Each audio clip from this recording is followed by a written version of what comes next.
As we grow and develop as individuals, so will our interests and desires. And by extension, we might realize we have different interests as it pertains to our careers as well. But how do you go about it?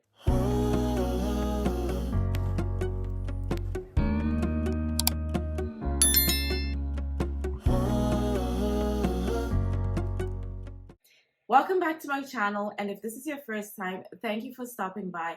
My name is Nicole Nyasha and I share career-related content.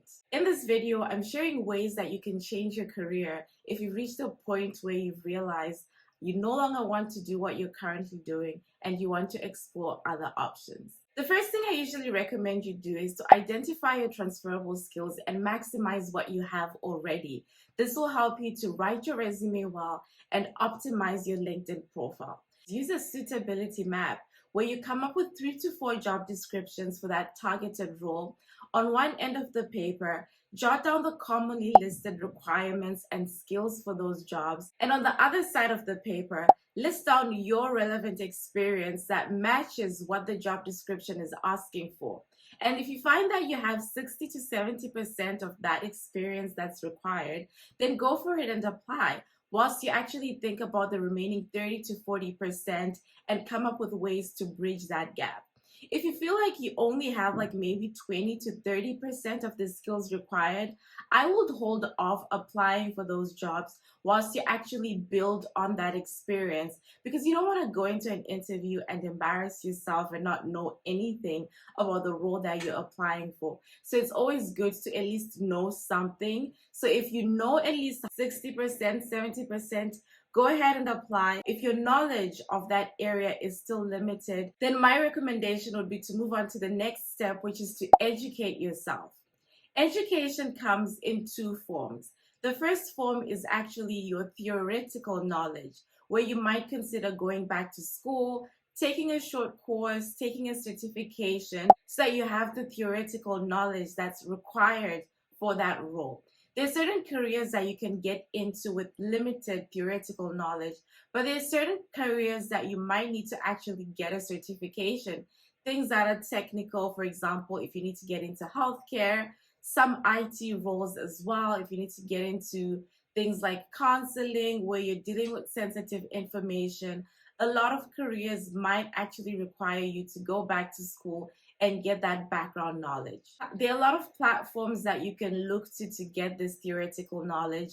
Again, depending on what you want to get into. For things like healthcare, you might need to actually go to school, enroll in a college to get a professional certification. But for a lot of other things, for example, IT, there's so many platforms that you can look at. For example, YouTube, Skillshare, Coursera, where you can get knowledge from people that are actually in those roles and they're teaching you the information you need to know.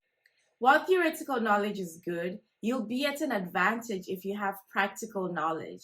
And so you can look at things like freelancing or volunteering to actually build up your practical knowledge and get hands-on experience. Let's say, for example, you've decided that you want to be a counselor working with young people. Whilst you take a certification in counseling, you can choose to volunteer to work with young people in your local church. That way, by the time you're done with your certification, you have hands-on experience working with young people, and this puts you at an advantage when you're now interviewing. Something else to consider doing is speaking to your current employer and asking them to increase your scope of work.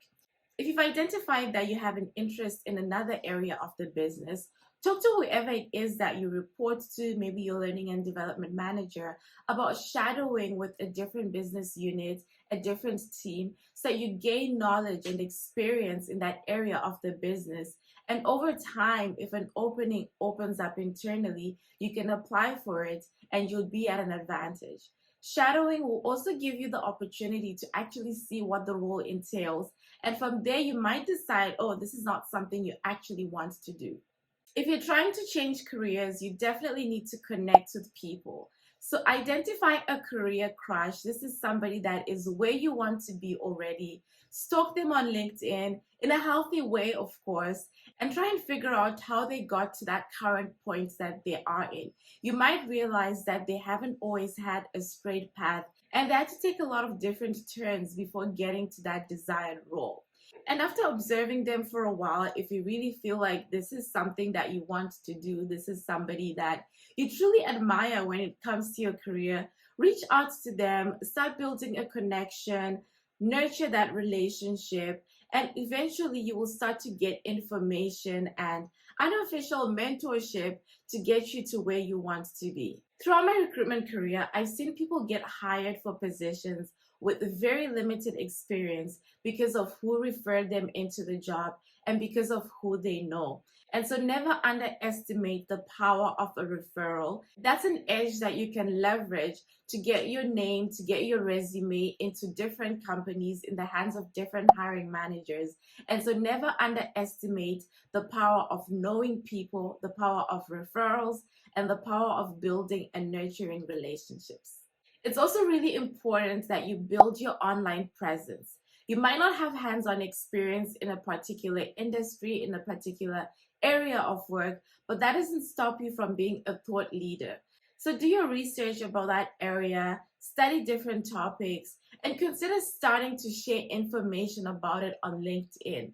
This way, you're indirectly attracting people who are also interested in this topic. And if you combine this with your LinkedIn profile being fully optimized, you can also pop out in recruiter searches. And even if you don't have the hands-on experience, people might take a shot on you and at least give you an opportunity to interview. And the most important thing is to be resilient and keep going after what you want. Changing your career is not always straightforward.